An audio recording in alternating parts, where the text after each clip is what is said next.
Assalamualaikum warahmatullahi wabarakatuh. Alhamdulillah rabbil alamin wassalatu wassalamu ala asyrafil anbiya'i wal mursalin sayyidina Muhammadin wa ala alihi wa sahbihi ajma'in. Allahumma salli wa sallim wa barik ala Muhammad wa ala ali Muhammad kama sallaita wa sallamta wa barakta ala Ibrahim wa ala ali Ibrahim fil alamin innaka Hamidum Majid. Amma ba'd. Alhamdulillah sahabat yang rahmati dikasihi sekalian, alhamdulillah syukur pada Allah kerana beri pada kita peluang pada pagi ini untuk bertemu dalam satu majlis ilmu yang mudah-mudahan ada manfaat untuk setiap kita ya. Zamli Qadir, Amy, Zaini, Wadahayati, Masalah Amirul Arkam, Anna, Suhana, Masalah semua saya yang sahabat yang hadir. Pagi ni rujukan kita macam biasa adalah daripada kitab Ensiklopedia Sirah Kasihku Muhammad sallallahu alaihi wasallam, iaitu pada kisah dakwah seorang sahabat yang mempunyai peranan besar dalam Islam. Namun demikian, beliau wafat dalam keadaan tak ada kain kafan untuk mengebumikannya, untuk membalut tubuhnya yang mulia itu. Allah, hebatnya sahabat ni siapa ya? Tak ada, bukan cerita-cerita pelik yang kita dengar tau. Umpamanya lahat tak muat, air tiba banyak dalam lahatnya. Bukan ni kisah tentang kemuliaan seorang sahabat mati dalam keadaan tidak dapat dikafankan dengan kain yang mencukupi kerana kemiskinan pada waktu itu walaupun asal usulnya daripada keluarga yang kaya. Siapakah beliau? Jom dengar kuliah pada pagi ni.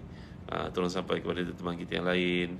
Demikian juga saya nak ceritakan tentang seorang yang tak sempat semayang walaupun satu rakaat, matinya masuk syurga. Siapakah orang itu?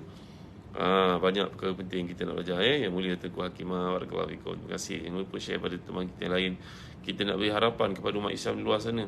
Betapa banyaknya peluang pintu rahmat Allah SWT yang terbuka untuk setiap kita, ya, supaya kita mengerti, memahami dalam perjuangan Islam dengan kesungguhan kita beribadah kepada Allah. Ada perkara-perkara yang Allah SWT kesian dengan kita, bagi pada kita ruang, peluang, supaya kita boleh timba pengalaman-pengalaman kisah para sahabat ini untuk menjadi rujukan dalam hidup kita, panduan Alhamdulillah semua sahabat yang hadir, barakallahu fikum. Baik, muka surat 96, kisah dakwah pemuda yang mulia namanya Mus'ab bin Umair radhiyallahu an. Mus'ab bin Umair radhiyallahu an ya. Di Yasrib, Mus'ab bin Umair dan As'ad bin Zurara telah menyebarkan Islam dengan penuh kecekalan, semangat kepada penduduk di sana. Mus'ab terkenal sebagai seorang yang mahir membaca Al-Quran. Mus'ab ni sahabat Nabi yang rupanya bacaan Qurannya dekat dengan bacaan Nabi SAW. Dia nahar Maktaf, salah semua. Hafiz Hussein Masuri, barakallahu fikum. Beliau ni kalau baca Al-Quran kelihatan kalau orang dengar macam suara Nabi SAW. Alhamdulillah, barakallahu fikum. Terima kasih Alhamdulillah semua Kausar Isyok, Said Farid, ya.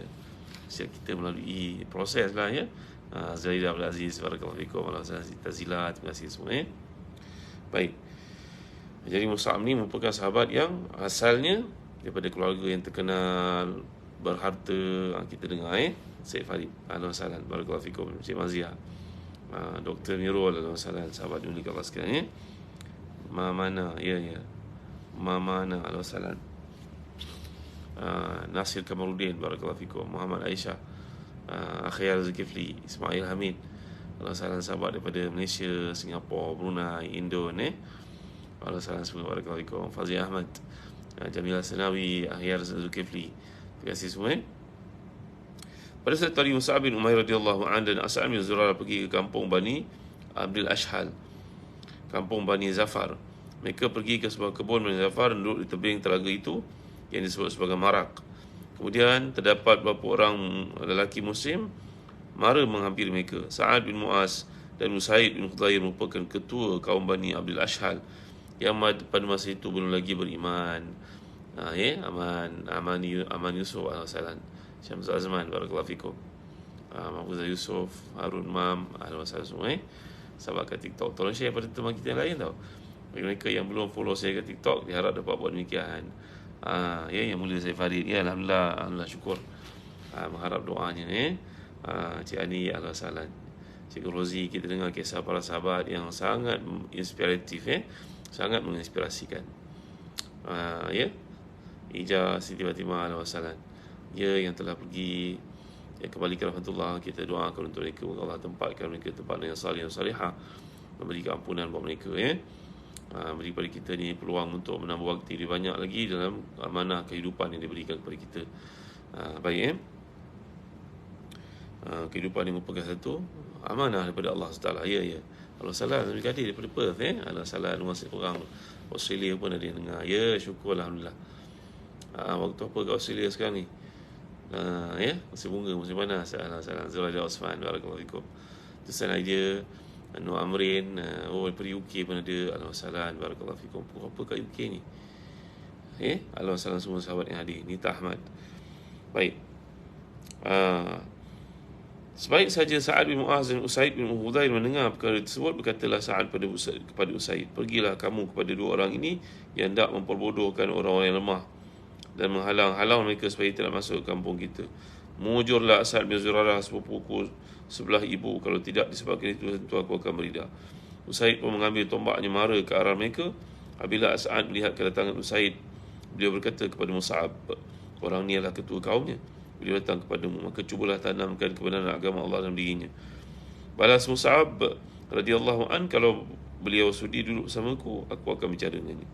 Kemudian Usaid pun sampai, beliau tercegat di hadapan mereka sambil merungut-rungut. Dia berkata, mengapalah kamu dulu datang ke tempat kami? Adakah kamu nak membodohkan orang-orang kami yang lemah? Kalau kamu sayangkan diri, baik, jauhkan diri dari kami. Tengok kata-kata Usaid ini kepada Mus'ab dan juga kepada As'ad. Kata-kata yang tegas, yang tak mau sebarang maknanya persisihan timbul. Memang kita ni bawa kebenaran, kadang-kadang payah nak bawa kepada masyarakat, maka kena bersabar, kena hikmah, kebijaksanaan lah.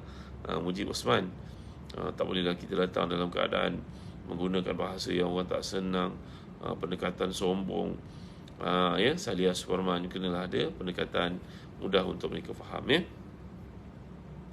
Mus'ab pun jawab, sudikah kamu duduk dan dengar terlebih dahulu? Kalau kami betul, dengar, kamu terima. Kalau tidak suka, kamu boleh menghalang apa-apa saja yang kamu tidak suka.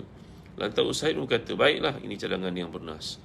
Beliau meletakkan tombaknya lalu duduk. Kemudian Mus'ab pun menceritakan periode Islam, membacakan ayat Al-Quran kepadanya.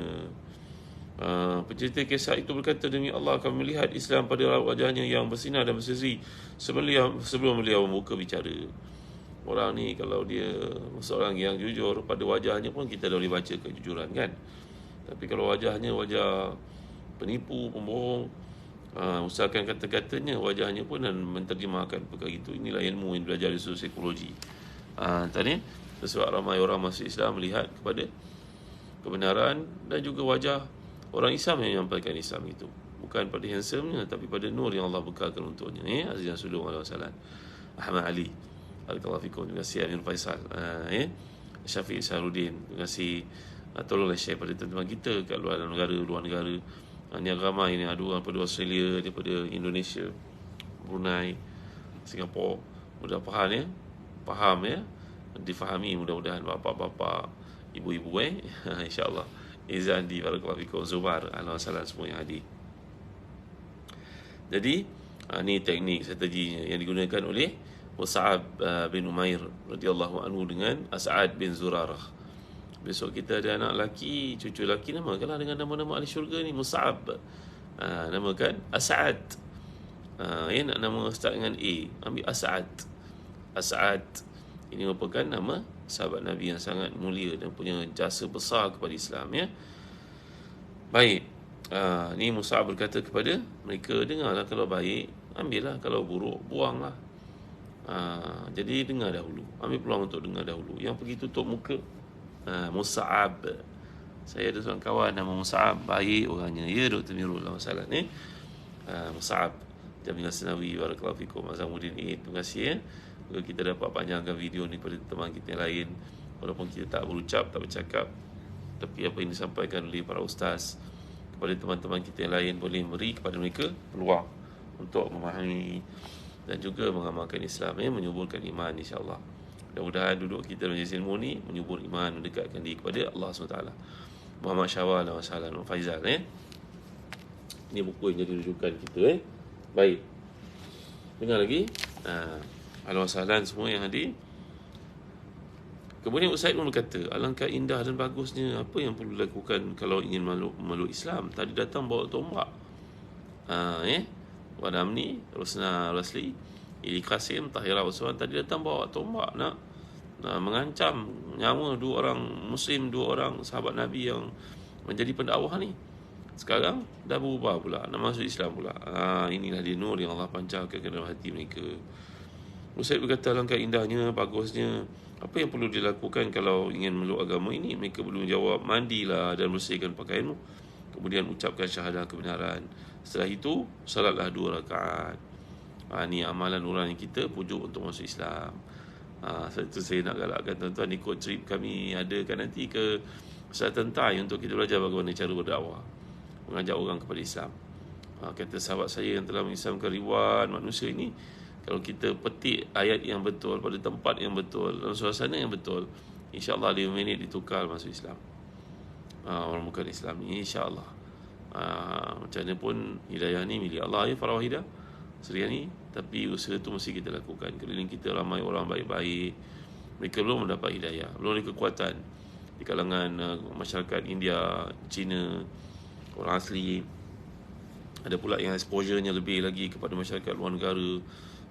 Jadi hari ini kita dapat lihat ramai profesional, orang ilmuwan jadi kawan masuk Islam, termasuk di Singapura, Jepun, Korea kan. Daripada UK, daripada negara barat tu memang terlalu banyak lah. Ni keliling kita ni, kita cerita ni. Bila tu Dr. Mirul, insyaAllah nanti kita akan maklumkan bulan 9 tahun, dekat dah bulan 9 insyaAllah. Nanti kita akan maklumkan, saya akan desainkan poster dan beritahu pada tuan hari yang tepat kita akan pergi. Kita naik kita fly dari KLIA pergi ke Hanyai. Daripada Hanyai nanti kita gerak pergi ke spot-spot ataupun pot-pot yang akan kita cuba untuk berdakwah dan membuka fikiran kita bagaimana cara dakwah yang mudah sebenarnya. Sahabat saya ni kat Selatan Thai telah mengislamkan ribuan manusia kat stesen bas, dalam kereta api, duduk tepi jalan malam-malam pergi buat kerja usaha dakwah. Bukan musim tau, setiap hari. Bukan tunggu waktu free tau, tapi setiap ketika. Nanti saya nak ajak tuan-tuan pergi. Tak ramai lah saya nak bawa ni, very special group. Kita akan belajar surah Yasin kat sana, dan kemudian kita akan belajar teknik dakwah yang betul. Moga-moga Allah buka pintu hati orang keliling kita ramai yang baik-baik tapi belum dapat hidayah lagi. Tolong khabar kan tau, tolong sampai ke Rohani Abdul Wahab. Nanti Zazan Travel maklumkan bila kata hari ini. Muhammad Izrin, ahlan wa sahlan. Rajin-rajin lah Rati Kukus, Muhafizah Salih, rajin-rajin lah untuk ikut program kami dekat Zazan Travel punya website, dekat Facebook, dekat Insta, dekat TikTok. Salah semua yang belum jadi member, tolong jadi member dalam followers saya di TikTok. InsyaAllah banyak perkara yang manfaat kita akan share dengan teman-teman. Baik, selepas itu Said pun mandi dan bersihkan dirinya, kemudian mengucapkan syahadah, maka juga salat 2 rakaat. Setelah itu Said berkata, di belakangku ada seorang lelaki lagi, kalau engkau boleh berdakwah kepadanya, dan saya tidak ada seorang pun yang akan meminggirkan diri daripadanya. Kalau dia masuk Islam, maka seluruh umatnya, kaumnya, golongannya, penyokong yang akan masuk Islam. Inilah strength yang ada pada seorang pemimpin. Khiyarukum fil Islam, khiyarukum fil jahiliyah iza faquhu. Pemimpin ni mempunyai jasa banyak kepada rakyatnya, maka kalau dia masuk Islam, semua pengikutnya akan turut masuk Islam, maka rebutlah peluang untuk mengislamkannya. Siapakah itu? Usaid berkata, itulah namanya Sa'ad bin Mu'adh radhiyallahu an. Ini satu lagi manusia yang sangat besar jasanya dalam Islam, yang sangat berkat hidupnya. Nabi sendiri menyatakan demikian. Siapakah orangnya? Sa'ad bin Mu'adh radhiyallahu anhu. Allah salam semua yang hadir. Barakallahu fikum. Terima kasih semua. Baik, baca lagi.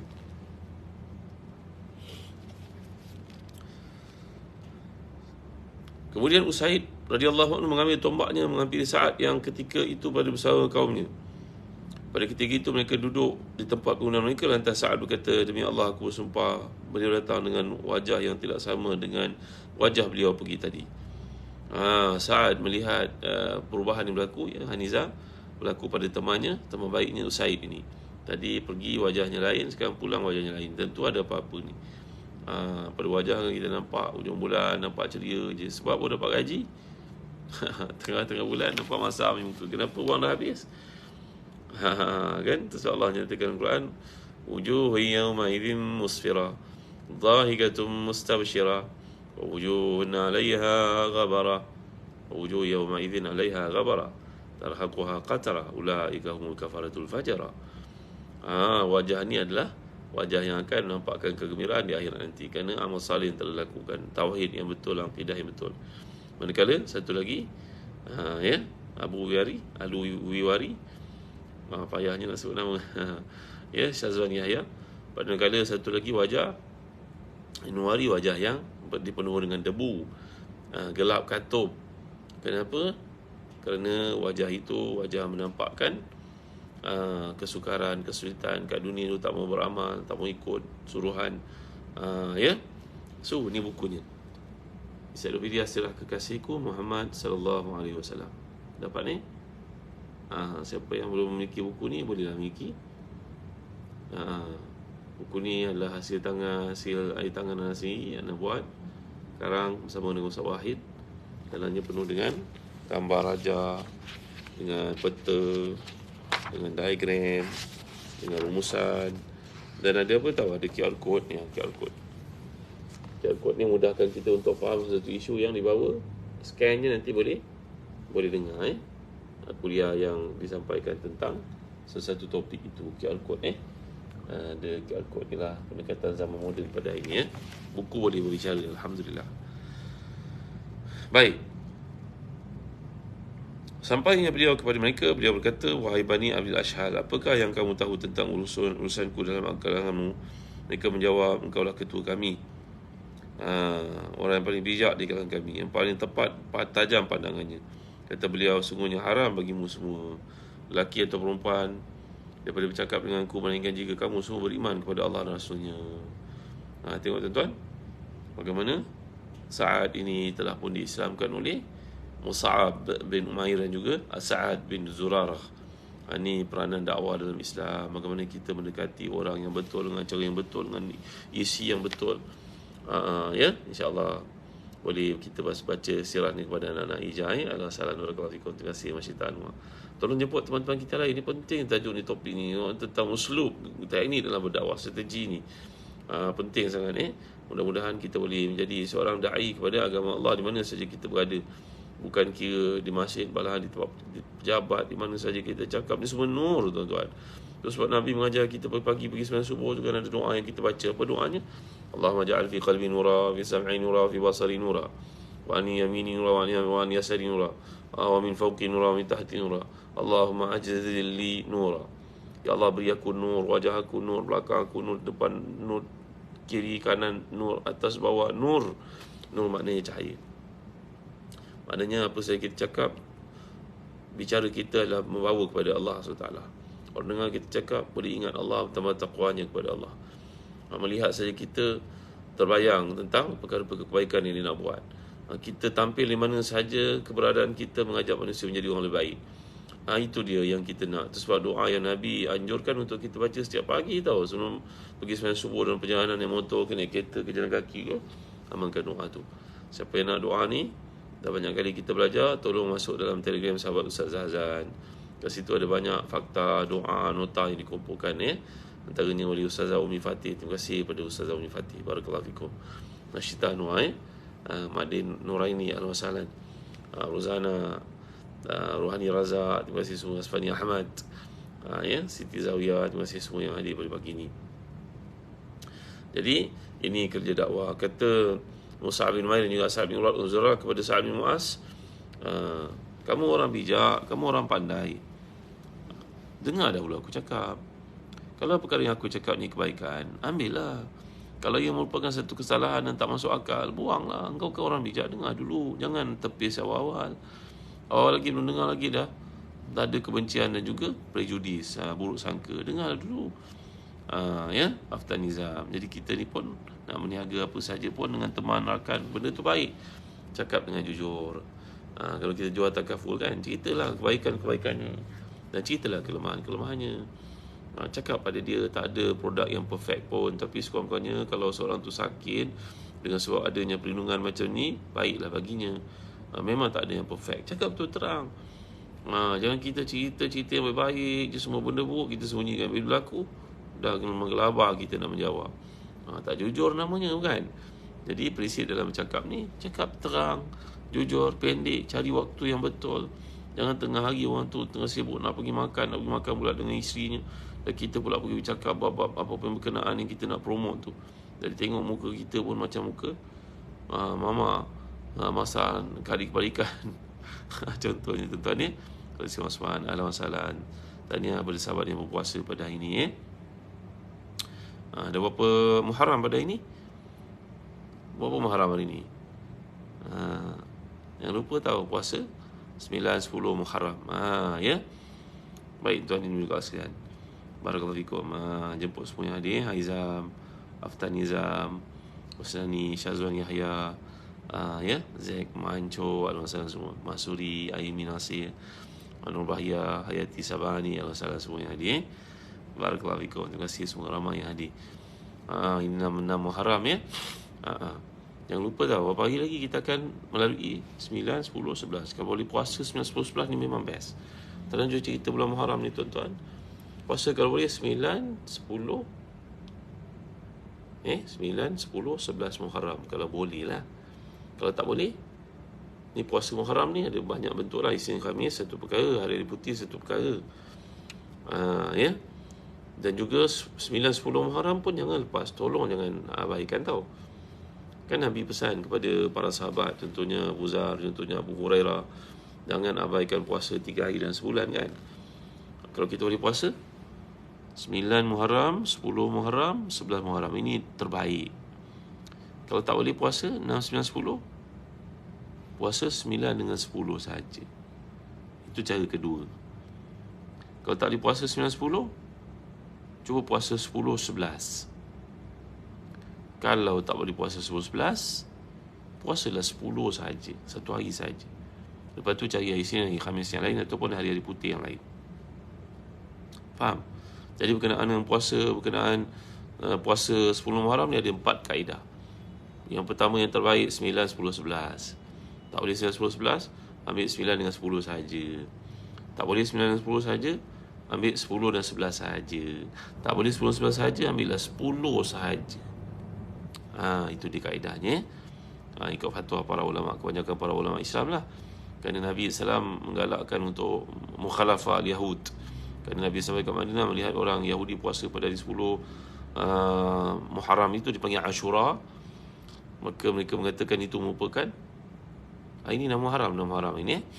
Mereka mengatakan bahawa ini hari Nabi Musa lepas daripada lolos daripada dikejar Firaun. Maka Nabi menjawab, kami lebih aula untuk ikut Nabi Musa berbanding kamu. Kami yang ikut syariat Nabi Musa, bukan kamu. Maka Nabi pun berpuasa. Nabi bersabda bahawa kalau aku kekal hidup bertahun hadapan, aku akan puasa 9 dan 10. Tapi Nabi telah diwafatkan oleh Allah SWT ya. Jadi menunjukkan kepada kita galakan untuk puasa 9 dengan 10, ataupun 10 dan 11, ataupun 9, 10, 11. Yang terakhir sekali barulah tak boleh sangat, buatlah 10 saja, 10 Muharram saja, dipanggil hari Ashura. Ya, 9 dipanggil Tasu'a. Tasu'a berkaitan Tis'a, Ashura dipanggil berkaitan Ashara. Gitu ya. Baik. Sehubungan dengan keislaman dua orang individu itu, iaitu yang kita panggil tadi Sa'ad bin Mu'az dan juga Usaid bin Khudair, maka semua orang dalam kabilah mereka masuk Islam. Semua masuk Islam. Inilah strength yang datang daripada mereka.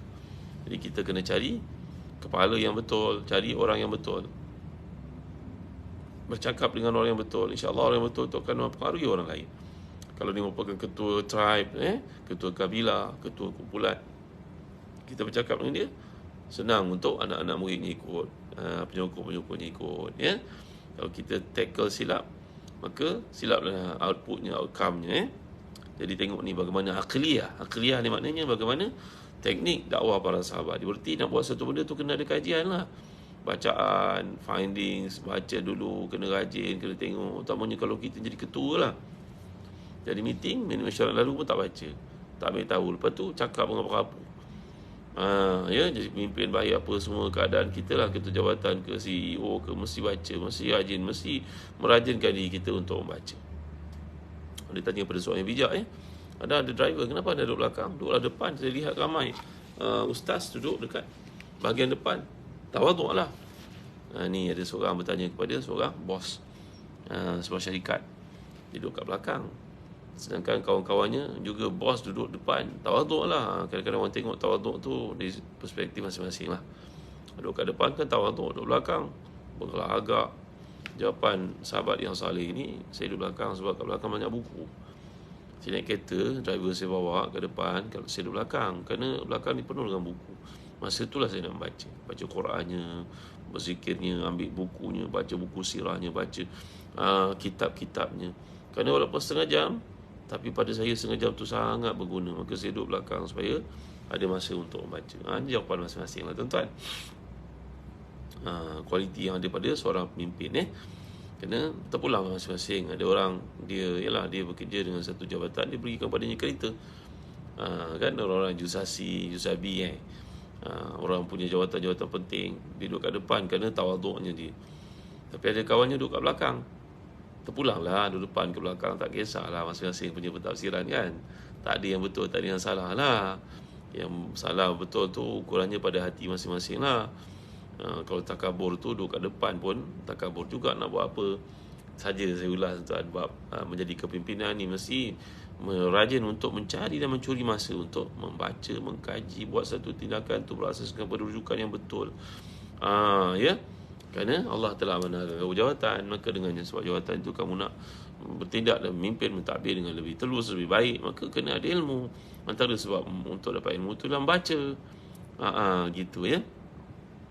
Jadi kita kembali kisah kepada yang berlaku pada Mus'ab bin Umair dan juga As'ad bin Zurarah ini, dua orang muallim Rasulullah ini yang telah memainkan peranan besar dan besar jasanya untuk Islam, terutamanya untuk mengislamkan penduduk di Madinah, sehingga Usaid bin Khudair dan juga Sa'ad bin Mu'az yang pada peringkat awal menolak Islam mentah-mentah ini, tapi akhirnya mendapat hidayah daripada Allah dengan berkat apa yang Sa'ad bin Zurarah dan juga Mus'ab bin Umair melakukan. Tuan-tuan, Mus'ab ini kisahnya sangat tragik, sangat menyedihkan tuan. Beliau masuk Islam berasal pada keturunan yang kaya. Pakaiannya, penampilan dirinya, wangiannya, kalau daripada jauh je orang dah hidu bau wangian ni Mus'ab dah datang ni, kerana wangiannya bukan calang-calang benda yang mahal-mahal. Ibunya berikan kepadanya segala nikmat dunia, melimpahkan ke atas beliau. Tapi sebaik saja Mus'ab ini masuk Islam, hilanglah semua dunia itu daripada dirinya. Ibu ayahnya mengharamkan segala bentuk pemberian kepadanya. Maka tiada lagi nikmat dunia yang dia kecapi sebelum itu sama sekali. Bertukarlah menjadi seorang miskin, pakaiannya serba sederhana, penampilan dirinya sederhana. Kerana sekali hidupnya beliau ada Mus'ab bin Umair radhiyallahu anhu. Akhirnya beliau bertukar dari seorang yang kaya menjadi seorang yang miskin. Allahu Akbar, Masya Allah, Tabaraka wa Ta'ala. Bertukar terus. Walaupun demikian tidak memalingkan beliau sama sekali daripada dakwah yang Nabi SAW bawakan itu. Dia tak peduli walaupun hidup jatuh miskin, tapi beliau kekal terus memainkan peranan menjadi seorang pendakwah, utusan Nabi pergi ke Madinah. Maknanya jadi utusan ni kena orang alim lah. Nanti orang tanya, jawab macam mana? Ayah sulung Ustaz Abdul Rahman Masuri Al-Salat, Azhar Safin, mesti ada ilmu kan. Jadi beliau ni diamanahkan Nabi, dititipkan satu bekalan yang penting, satu jurusan yang penting, satu kerja amanah yang penting, tujuannya untuk mengislamkan penduduk di Madinah. Tengok tu, datangnya dalam Islam dengan keadaan kaya, bila dia kekal dalam Islam, menolak segala permintaan ibu ayahnya sampai dijatuh miskin, semiskin-miskinnya, sampai pada hari beliau gugur syahid dalam perang Uhud. Nanti kita baca kisah ni. Tak ada kain kapan untuk mengebumikannya. Dia pakai satu kain tutup bahagian kepalanya, kakinya pula terdedah. Tutup bahagian kakinya, kepalanya pula terdedah. Gitu sekali kuatnya iman para sahabat. Itu sebab tuan-tuan ni, mulai sekarang kita ni kena rajinlah berdoa kepada Allah SWT ya. Antara doa yang Nabi ajar kepada kita, anjur kepada itu amalkan tau, supaya hidup kita ni dalam keadaan kebaikan. Allahumma ahsina aqibatana fil umuri kulliha wa ajirna min khizyid dunya wa azabil akhirah. Allahumma ahsina aqibatana fil umuri kulliha wa ajirna min khizyid dunya wa azabil akhirah. Kena rajin baca doa ni. Ya Allah, perelokkan kesudahan hidup aku, walaupun nampak baik hari ni tapi tak tahu penghujungnya macam mana. Maka minta kepada Allah supaya hujungnya sentiasa dalam kebaikan, ketaatan, kesalihan. Ya Allah, jadikan penutup hidup aku dalam kebaikan, dan beri aku ganjaran atas segala musibah yang berlaku dalam hidup ni, kekurangannya, ketidakcukupannya, kemiskinannya. Jadi minta kepada Allah supaya ganti ke akhirat itu dengan lebih baik. Macam Mus'ab radhiyallahu an, pada hari matinya, beliau mati sebagai seorang syuhada di Uhud. Nanti ada peluang kita baca kisah Uhud. Ada peluang tuan-tuan nak pergi umrah, nanti boleh pergi dengan Zazan Travel. Nanti saya tunjuk pada tuan-tuan di manakah kuburnya Mus'ab, Hamzah dan sahabat-sahabat lain di kuburan Uhud, syuhada Uhud itu. Amat menyayat hati. Ketika nak dikebumikan, ditutup bahagian kepalanya, kaki terdedah, tutup kaki, kepala terdedah. Akhirnya Nabi SAW telah pun menutup bahagian kepalanya dan kakinya ditutup dengan daun kering. Daun-daun kering sahaja menjadi tutupan untuk persemadiannya. Ya Allah, Rabbi, Masya Allah. Gitu sekali ya. Ingat kita pada kematian tau. Kita hidup kat dunia ni menganiaya orang, zalim pada orang, ambil kesempatan pada orang. Akhirnya mati besok macam mana? Mati dalam kebaikan ke mati dalam kerihatan orang melihat kita? Orang mati ni ada dua keadaan tau. Mustarihun wa mustarahun minhu.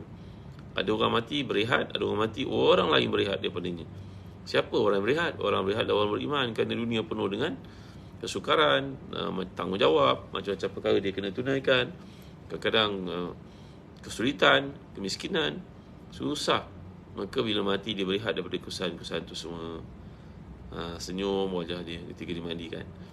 Ya, berakhir dia dengan penuh kenikmatan, kembali kepada Ar-Rahman yang menunggunya dengan bagai-bagai keampunan. Tapi bagi si fasik, munafik, matinya orang berehat daripada beliau. Kan kita biasa dengar orang kata, kita kadang-kadang dengar orang kata, ya mati lah dia ni. Weh, mati juga dia rupanya. Baguslah tu.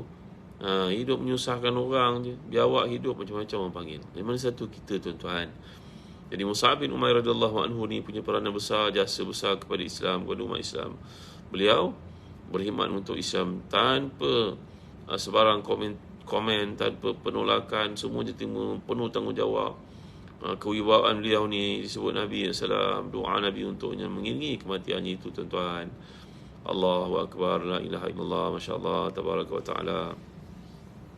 Bayangkan ya, betapa sedihnya Nabi SAW berpisah dengan Mus'ab bin Umair, mati dalam perang Uhud bersama dengan pakcik Nabi Hamzah, ramainya korban Uhud itu ya. Jadi semua orang di Madinah itu diislamkan oleh Mus'ab dan juga As'ad, melainkan seorang saja bernama Usairim. Apa pula nama Usairim ni, tuan-tuan? Nama wazannya Fu'ail. Kalau kita belajar bahasa Arab, nama ni pun ada wazannya.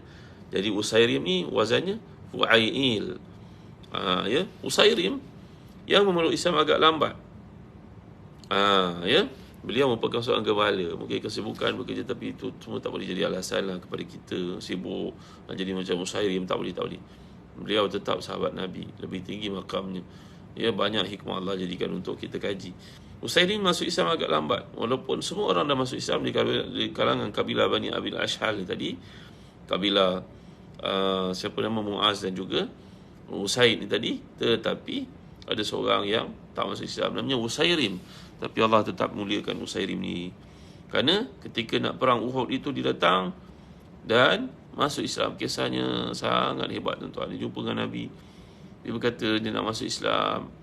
Nabi beri kepadanya korma, makanlah korma dulu. Campaknya korma itu, tidak, wahai Rasulullah, saya datang bukan untuk ini semua, saya datang untuk terkorban di medan Uhud ini. Dan benar-benar Usairim ni mati syahid, walaupun beliau tak pernah sujud, tak pernah rukuk walaupun sekali, tuan-tuan. Ini pilihan Allah. Jadi tuan-tuan, jika mimpi gelang emas patah, adakah menandakan mainan orang? Ya, mimpi itu tak elok. Gelang emas tu benda yang baik, patah, ya, mudah-mudahan Allah ganti yang lebih baik daripada itu. Doa banyak-banyak kepada Allah SWT. Kalau rasa hati kita tak tenang, waktu kita mimpi yang buruk-buruk ni, bangun pada waktu malam, bangun, a'udzubillahi minasyaitanirrajim. Kadang kita membuat sedikit ludahan ke kiri kita dengan isyarat lah, bukan dengan terkejut orang sebelah nanti, tuan-tuan. Jadi hadailah kita isyarat saja seperti itu, dan tukar position tidur kita. Yang lebih baik lagi, kita bangun, ambil wudu, kalau perlu mandi, kita sembahyang sunat 2 rakaat. Itu yang paling baik. Jangan cerita apa-apa yang buruk itu kepada orang lain, kerana perkara itu tak akan memudaratkan kita. Dengan sebab kita dah baca a'udzubillahi minasyaitanirrajim, kita dah ludah ke kiri, kita dalam keadaan sembahyang, insya-Allah semua itu akan lenyap. Tapi mimpi gelang emas patah, insya-Allah benda yang baik-baiklah akan berlaku. Gelang emas tu harta kan, patah tu maknanya Allah nak beri yang ganti yang lebih baik, insya-Allah. Ya, insya-Allah benda yang baik-baik tu, benda yang baik, insya-Allah. Ya, apa baik sangka dengan Allah Taala. Ni ada sahabat tanya kat TikTok, dia mimpi gelang emas yang patah. Jawapan saya, kalau masuk harta patah tu, insyaAllah Allah nak ganti sesuatu yang lebih baik daripadanya. Betul ke tahu? Kalau orang tanya pada kita mimpi, walaupun nampak macam tak elok, kita takwilkan quote yang baik. Kerana hadis mengatakan dia umpama burung, di mana dia bertinggi, baiklah insyaAllah. Kita cakaplah yang baik-baik. Ada orang mimpi bahawa kepalanya disembelih putus, maka jawapan daripada para sahabat kepadanya, itu menandakan hutang kamu akan dilangsaikan oleh Allah. Kan ke yang membebankan kita dan fikiran ni kadang-kadang hutang kan. Maka putus kepala makna hutang tu putus, Allah gantikan yang baik insyaAllah. Jadi kita takwil kok mana pun benda yang lebih baik insyaAllah. Begitu adabnya. Alhamdulillah semua sahabat yang hadir. Sisi Mahzi, Azhar Safin, Mahsuri, Arizi, alhamdulillah sahabat dekat TikTok, dekat Insta, dekat Facebook. Yang mulia sahabat yang hati, Mukhtar Mardiyah, siapa lagi, Gerai di Evoke, Elin, Im Zahanisa, Khairi Alias, Salman Hussein, Barakallahu fikum. Terima kasih semua yang hadir. Saya nak berhenti dah ni. Jadi ni kisah yang saya bawa kepada tuan-tuan, seorang yang mati dalam keadaan kapan tak cukup untuk mengkafaninya. Dan kita belajar tentang seorang yang masuk Islam tapi tak sempat semayang walaupun satu rakaat. Tempatnya syurga Allah SWT. Ini kelebihan Allah berikan kepada golongan tertentu. Baik. Nabi telah menyatakan tentang kes Usairim tadi, amila qalilan wa ujira kathiran. Amal sikit tapi ganjarannya besar. Setelah program pengislaman dilakukan oleh Mus'ab terus tinggal di rumah As'ad bin Zurarah sambil menyuruh ramai kepada Islam, hingga tak ada seorang pun dalam kampung di Madinah di kalangan Ansar, melainkan semuanya telah masuk Islam, lelaki perempuan, kecuali para penduduk kampung Bani Umayyah bin Zaid, Khasmah dan juga Wa'il. Kalangan mereka ada seorang penyair bernama Qais bin Al-Aswad yang sangat ditaati oleh mereka. Dia menghalang mereka daripada mulut Islam. Namun akhirnya mereka masuk Islam juga ketika perang Khandaq yang berlaku tahun ke-5 selepas penghijrahan Nabi ke Madinah. Menjelang musim haji berikutnya, iaitu musim haji tahun ke-13, Mus'ab bin Umair telah kembali membawa berita gembira tentang kejayaannya kepada Rasulullah SAW. Jadi tahun ke-13 kenabian ini, Mus'ab telah kembali ke Mekah untuk memberitahu Nabi kerja dakwah yang dilakukan itu telah disempurnakan. Ini sebelum perang Uhud lah, sebelum Nabi berhijrah ke Madinah. Lantas beliau bercerita kepada Rasulullah tentang kabilah-kabilah Yasrib, kebaikan-kebaikan yang ada pada mereka, kekuatan dan pertahanan yang dimiliki oleh mereka. Dan ini membawa Nabi makin yakin untuk berhijrah ke Madinah. Jadi tuan, pagi-pagi ini kita dapat mengenali banyak syakhsiat, personality yang punya jasa besar dalam Islam. Mudah-mudahan bacalah kisah-kisah ini untuk menambah iman kita kepada Allah. Memahami perjuangan dalam Islam ini memerlukan kepada pengorbanan, bukan setakat bercerita tapi tidak ada apa yang kita lakukan untuk Islam. So, jangan biarkan hidupmu saudara walaupun sehari berlalu tanpa ada apa-apa yang kau buat untuk Islam. Cubalah kita beriman untuk Islam, apa saja yang kita mampu. Bayar korban dah lepas dah. Tapi jangan lupa untuk mengorbankan diri. Pergi ke masjid, bersihkan tandas masjid. Lihat selipar masjid, kalau dah licin itu kita gantikan dalam toiletnya. Lihat kalau boleh telekung yang sudah kusam, yang usang itu kita bawa pulang basuh, gantikan lebih baik. Ini kerja kita untuk Islam lah tuan-tuan. Jangan biarkan kehidupan kita ni berlalu tanpa ada apa pun kita fikirkan untuk Islam, tahu. Ada orang dia punya wang banyak, boleh derma, boleh buat masjid, ganti kapen masjid. Ada orang punya wang banyak, boleh hantar kepada orang susah, boleh buatkan orang rumah atau pergi haji. Alhamdulillah, syukur. Kalau kita yang tak ada punya apa-apa ni, jangan jadikan alasan untuk tak buat apa-apa untuk Islam, tahu. Cuba buat apa yang kita mampu. Sampaikan mesej yang baik-baik untuk orang-orang keliling kita. Jangan sampaikan benda-benda fitnah, khabar angin, perkara-perkara yang tak jelas. Ajak anak-anak kita untuk amalkan zikrullah tertentu, doa tertentu yang kita pelajari pada pagi ni, khususnya doa contohnya tuan-tuan ni. Suhailah Kamarudin, semua sahabat yang hadir, Bishida, Al-Salam, Ruqyah Karim, Tasha, semua yang hadir pada pagi ni, Azhar, Safin, Dakwah Unlimited, Dakwah Unlimited pun hadir. Jom lah, geng-geng Dakwah Unlimited nanti ikut anak pergi ke Selatan Thai untuk belajar cara berdakwah, supaya dapat lakukan dengan lebih efektif lagi. Orang boleh masuk Islam dalam 5 minit kita bercakap dengannya, dengan syarat gunakan ayat yang betul, waktu yang betul, tempat yang betul. Jom ikut kita bersama Zahran Travel untuk travel ke Selatan Thai pada bulan 9 nanti untuk belajar satu program dakwah daripada seorang pendakwah berkaliber yang telah punya jasa besar mengislamkan ribuan orang kat sana. Masalah semua Assalamualaikum Sam. Kak Nafi, terima kasih Encik Ustaz kepada Ana. Syaiful Nizam, Waalaikumsalam Cija ya, Dilawa